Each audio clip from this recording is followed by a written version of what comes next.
Thank you, Chair. Minister. I just want to take you to the issue of fire stations and what is the acronym is tolling, taking offline. Mm-hmm. There has been, as you would be very well aware, a high degree of concern in the community about this process, this practice.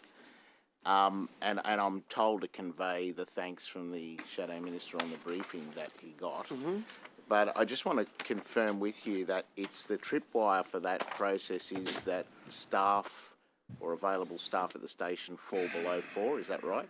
Listen, will tell you that there is a record budget for fire and rescue. I will tell you that there is no risk during high fire danger periods when... No, with all due respect, Minister, the question I asked was the tripwire but for... Yeah. If you just let me finish, because we're not going to... we'll be here all day if you keep on interrupting me. But given that is primarily an operational matter, from a policy point of view, I can tell you that it doesn't occur during high bushfire risks periods. It doesn't, and of course, it complements the record budget, but I might invite Commissioner Paul Baxter to talk about the operational nature of tolling. Sure. No. Commissioner, did you hear that? Thank you, Minister. Just checking that I'm actually being heard okay before I proceed. Right. Was that a yes? Yes, certainly is. Oh, great, thank you. Look, and I can completely understand the community concern, and it's really sort of founded in, I guess, an outdated understanding that they're only safe if there's a fire truck in the fire station down the road. But if I could use the example just of yesterday's quite large-scale incident at Wetherall Park, where we had significant resources drawn into that double truck crash, which involved very dangerous hazardous chemicals. In fact, we were still involved there until around lunchtime today. Now, that brought in resources from around a dozen stations or more for the specialist equipment that was required, and that then essentially means that all of those stations that those have been drawn from are offline. And so it's just not these days, as you would expect, a zero-sum game. No, Commissioner, I'm sorry to be interrupted. I don't want to be rude, but we'll go to some of those spreading of resource issues later. But the question was very, very specific. Is the tripwire for taking a station offline when staff falls below 4 people? It's a very straightforward, simple question. I just need an answer if you've got it. So if you could perhaps rephrase, I'm not sure I understand what you mean by well, my understanding is that if there is a fire station that's on the list, on the tolling list, the taking offline list, and the available staffing at that station falls below 4, then that's when the station goes offline because there's not enough staff to respond. Is that correct or not? Yes, sorry, I understand now. Look, what is proposed is that becomes the tripwire, as you put it, is the last measure, and there's a number of actions that are taken by the local frontline commanders before you get to that stage. So the local captain or deputy captains would go back around their staff to communicate that they were in that position and ask them to make themselves available. Sure. We can also use surplus staff from nearby stations that might be able or willing to assist in that regard. No, that's great, Commissioner. Thank you. I appreciate you've answered the question. Minister, if I could come back to you. So in terms of, not an operational question, but presumably you're across the budgetary issues, was this brought in to save money on the budget? Was that the ultimate purpose? Well, you know the Labor Party introduced tolling, don't you? Well, I'm not interested in what a 15-year-old government might have done. The question is directed at you, Minister. Well, you are now the responsible minister. I'm asking you a straight question, which I expect a straight answer. Okay, well, the Labor Party introduced tolling. So if you want to make a political point, you might want to go back to the former government. But so far as the reasons behind it, as you well know, I give a bag of money from Treasury every budget to the commissioners, and the commissioners determine how they're going to be. Be careful, a certain premier has been saying things like that. Get interesting. I give, and then I'm not a firefighter, so I make the operational decisions, and the use of those resources are made by the commissioner. Okay. So can I ask you, Minister, how much money's been saved from the tolling process of fire stations over the past, say, 18 months? Do we have an idea of the... I'll take that on notice. Sure, okay. Now, is it correct to say that the hypothecation of those savings was supposed to be towards fire prevention initiatives? Would that be right? I'll take that on notice. Can the Commissioner enlighten us as to that? Commissioner, do you have an answer for that, or shall we just leave it on notice? I think that's known as a leading question. The first part of the question or the second part of the question? Well, both, actually. All of the above. Any? Well, in terms of redirection of funds, I'm not sure that that's the case. Our personnel budget is our personnel budget, which we like to try and use as effectively and efficiently as possible. So it would obviously be used in any of our activities necessary. And with regard to the second part of the question, I think it would probably be best to do some research and take that on notice. Okay, so it's not necessarily, we actually don't know whether or not they're supposed to be allocated towards fire prevention initiatives. You'll take that on notice. So I guess my next question refers to retained firefighters. Do we know how many retained firefighters we have in New South Wales? Commissioner, have you got that figure in front of you? Yeah, we're around 3,500 on our on-call in our on-call ranks. 3,500, and is there any plan to increase that number, Commissioner? There is no immediate plans to increase that. Having said that, we always have pluses and minuses, normal attrition, so we're always looking to recruit and keep the establishments of each of our stations at the highest level possible, and there's always active recruitment underway, and we are at the moment undertaking a fair amount of work to try and improve the attractiveness of the organisation for on-call firefighters due to those changes that we see in regional, rural New South Wales with diminishing community people available in each of those station areas. Would it be fair to say that if we did have an increase in permanent or retained firefighting FTEs, if you like, then those stations slated for taking offline would not necessarily have to be in that position or on that list? Would that be a fair statement? Look, it is possible, and we do look at that, and we have in the past increased our establishment level in some of those stations where we have that problem. But it is, in the end, it's a quality versus quantity argument. You can have lots and lots of people, but if we rely on their availability, their immediate availability to be able to respond, and the on-call model is based on people that have other occupations or jobs or lives outside of fire and rescue, because it's not a full-time role. But what we are hoping to be able to achieve is an actual change in the remuneration method that would see us move to better remuneration around the availability of those staff, rather than, as it currently is, payment for actual services when they undertake them, because availability is the issue that causes the most challenge. But the implication of the answer was that it was more about availability of on-call staff, but it's pretty much a zero-sum function, isn't it? That if you have more people employed either as retained or permanent firefighters, then you're not going to have to rely on a tolling process to kind of bridge the gaps, if you like. Well, I mean, we do now already, for each one of those stations, have more positions than we actually have seats on fire trucks, if you like. So for a station that has, say, one pump, you'd have an establishment of anywhere between 10 and 20 staff to be able to actually to respond at any time. So, as I've said, we do move those numbers up and down as is appropriate for the busyness of the area and the availability. So we do stay quite flexible around those numbers.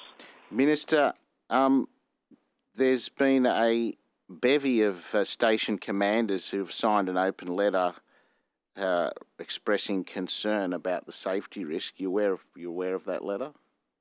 Nope. Okay, well, it was a letter that was published in the Manning Times, and they I don't read it regularly. I'm sorry. well, I mean, it is your ministry, Minister. And I know, but the Manning Times isn't. Would it be fair to say that commanders are sort of loyal people who are recognised for their dedication and service, and they're expressing concern about this methodology, and you as the minister don't have an opinion on it because you don't know about it?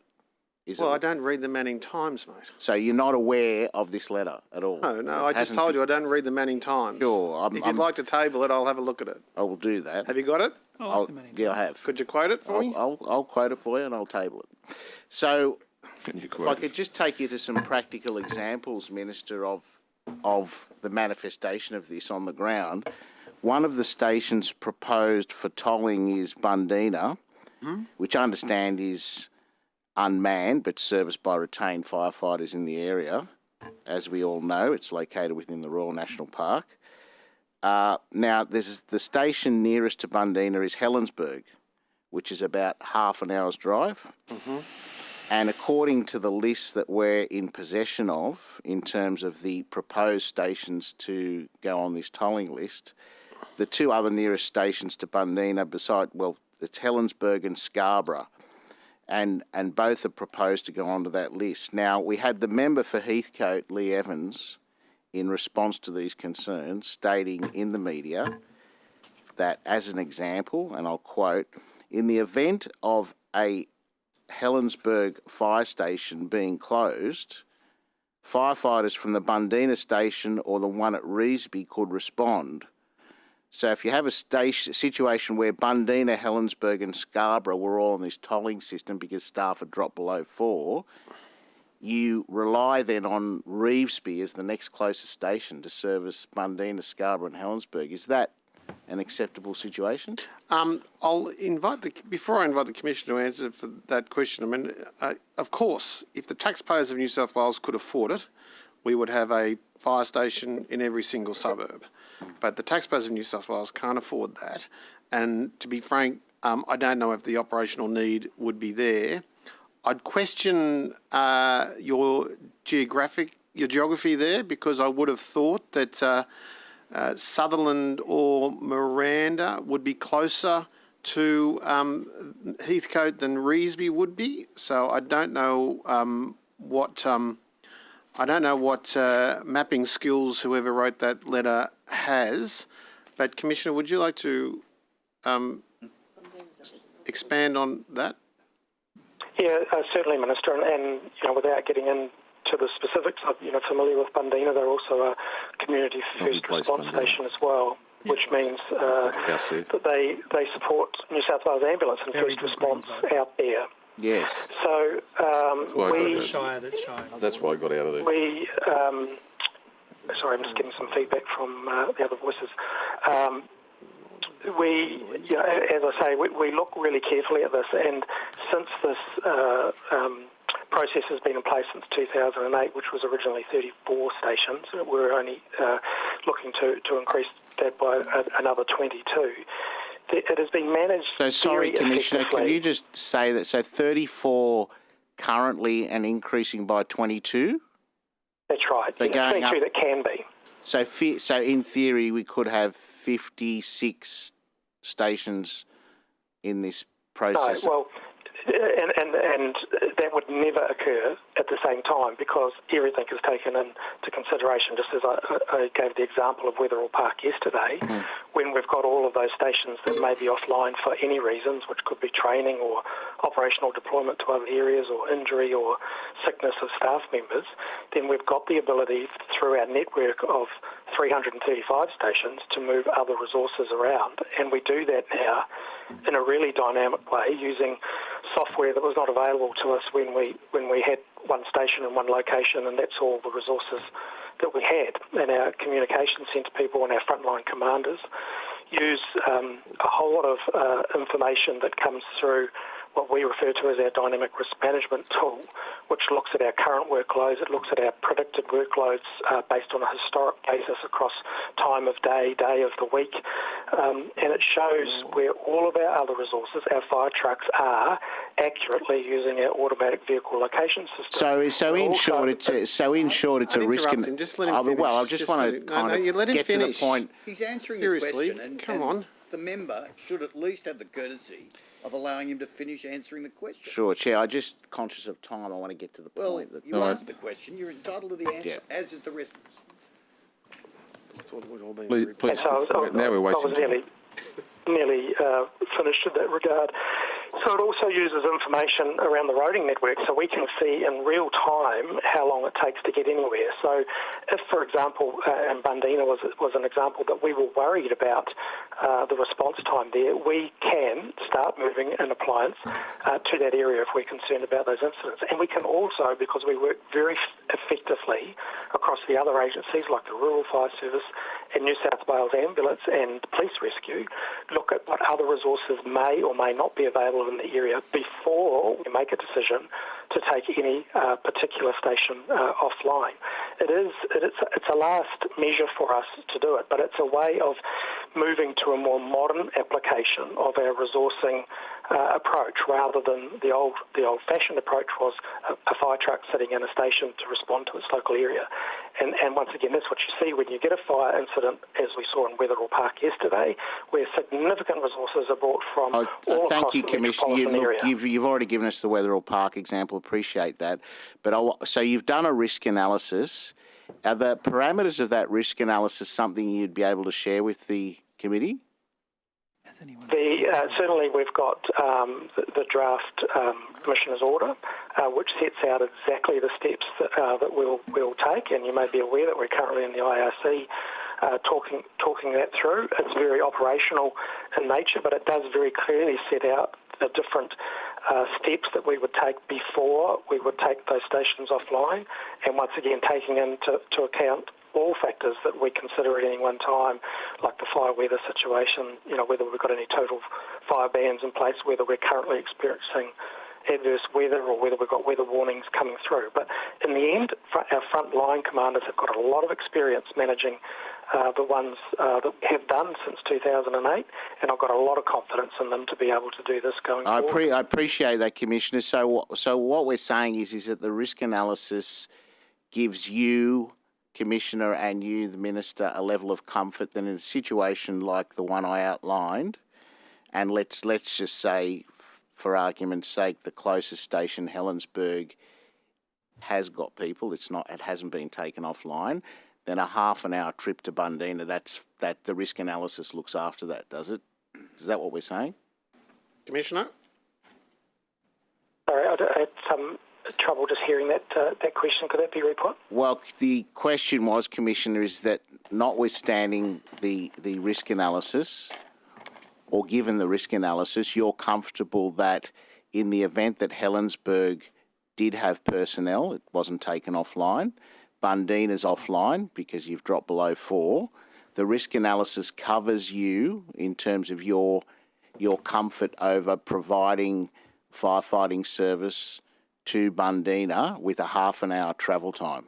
You're okay with that? Well, with everything else that has been outlined today, I've got huge confidence in my frontline commanders to make the best decisions on the day. Can you understand, Minister, can you understand a person living at Bundina might be a bit concerned by that answer? Not everybody in New South Wales lives within 5 minutes of a fire station, so of course there's always going to be, and as I've said before, I mean, if I had my way, there'd be one in every suburb, but there isn't the operational need or the operational tempo to justify it. But, let's take into consideration we have, certainly in the case of the RFS, the largest firefighting force in the world. They'd have assets available. And if I had to deploy the Mari Bashir, the joint would be soaked in water within a very short period of time, taking into consideration the fact that fire and rescue are littered across that part of Sydney anyway. So unless you give me a specific case study of where the worst case scenario has occurred in that part of Sydney, I'm backing the Commissioner on this one. Sure. I mean, look, another example, what I might like to point out is the proposition to take Camden and Picton offline, Yep. where the nearest service station, the nearest fire station becomes Narellan, which again is about 30 minutes away. And then Narellan's not 30 minutes from Camden. Well, Where do you live? well, I don't need to live there. We'll take it from a native of Western Sydney. Narellan and Camden are not 30 minutes away from each other. Who lives a bloody long way away from It's a long way Camden. away, and in certain parts. But you're walking. In certain parts, I can assure you it's 30 minutes, and we can have a debate about Well, again, that. you could Yeah, make if that I could, Minister, I think Depends where you if I are. could assist. You better sort yourself out. I mean, the Off now, mate. other I think the opposition's round has expired. Minister, can I just ask you, is it the fact that the fire service guarantees a response time of 10 minutes? Can I just use this as an opportunity to highlight the fact that the difference between Camden and Narellan is 9 minutes. That's without lights and sirens. So the line of questioning you used before was based on false information. Well, I'm not sure, Minister. That is really the kind of misinformation that creates unnecessary anxiety. Over geographies on Google. Well, you should, because you create unnecessary anxiety. I've now asked you a specific question. You create unnecessary anxiety when you come to these with all due committees respect, and I've asked a provide question. false information. I've asked you and a it's direct- very unfair to Minister, the firefighters. It's Minister, unfair to the community. Minister, it's unfair to the local member. Want to answer the and question I think that you need to or not? correct the record. Do you intend to answer the question or not? It is a very straightforward question. Any way he likes. Is it a fact that reality. the fire service guarantees a response time for 10 minutes, yes or no? Well, that's an operational question which the Commissioner would have to answer. Commissioner? Oh, well, it goes both ways, doesn't it? Commissioner? Did you hear No, that? we do not. You do not? We monitor all of our response times across the whole network of our stations. Those were quite outdated response time guarantees. But my understanding was they were removed some time ago. But Okay, so there's no minimum of 10 minutes today. No. Okay, thank you. So there's no... Obviously, there is, for anyone who's calling 000 wanting help, they want it as, right now. No time is acceptable, particularly in those extreme circumstances where people need to be rescued. So Commissioner, we're always doing our best to make it the Thank you. shortest possible time. So, Commissioner, given the nature of a fire, and most of us here are laymen, how quickly a fire can take over a building or a structure or people's property, what's considered to be the benchmark best practice response time? Well, Surely there must 0 be some. minutes, and what we talk about now is the ability for an open flaming fire inside a structure, say a house, to flash over, which is a part of rapid flame propagation through the entire complex within 3 minutes. So you'll 3 see minutes. that, in that kind of a time, it's very unlikely that we're actually able to get a fire appliance on scene. That's why we concentrate so much of our efforts Thank you, in our Commissioner. fire safety measures and our fire education. Thank you. But presumably the longer the response time, the worse things get. And the quicker the response time, the better. So when you have a situation like the one I outlined in Bundeena, Helensburgh, Scarborough, or indeed Camden, Narellan, people are going to be concerned when they hear what you've just told us about how quickly a fire can escalate and the fact that we may not have enough fire stations to cover those incidents. Can you understand people's concern, Minister? Look, absolutely, and I say, we have some work to do around the education of that, and particularly, the Bundeena situation, with it being an isolated community, is quite special, and we would most likely, in those circumstances of taking that online, undertake what we call a move up, and that is move another appliance from an available area closer into that area, so the response time wasn't unacceptable. Can I ask you, Minister or Commissioner, that that response time, when was that removed? You referred to it in one of your earlier answers that it was removed. Can I ask when that happened? Sorry? My understanding is some time, but I can come back to you on notice with the exact year. There is it's not been in place since I've been here, and I've been in the role since early 2017. Commissioner, sorry, on this issue of Bundeena, surely the issue isn't really the travel time to Bundeena. The issue is that Bundeena is accessed by quite narrow roads through kilometres and kilometres of fire-prone national park. And there seems to me that there's a very good case to be making some special arrangements for Bundeena outside of the ordinary distance of travel and time of travel. That's the point, isn't it, Commissioner? Yeah, absolutely, and it is a unique situation, and that's why I say if we got to that stage, we would likely move another resource into that location to make sure that we have the coverage. But by the time you're doing that, given the access is so prone to being cut off by fire, you may not be able to get the resource there, and that's, I suppose, why the concerns of Bundeena are very real.